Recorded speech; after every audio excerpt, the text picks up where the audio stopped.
আমরা কিন্তু অনেক চা খোর। দেখেন এই যে কিমা রেডি করতেছি, মানে মশলা দিয়ে মাখায় রাখতেছি, আর সাইড আবার চা। আর এই যে মোমো খাওয়ার জন্যে এই যে ঝাল ঝাল সসটা বানাবো ইনশাল্লাহ।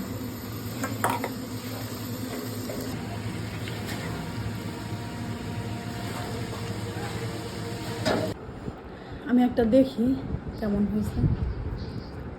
এই যে একটু খাই।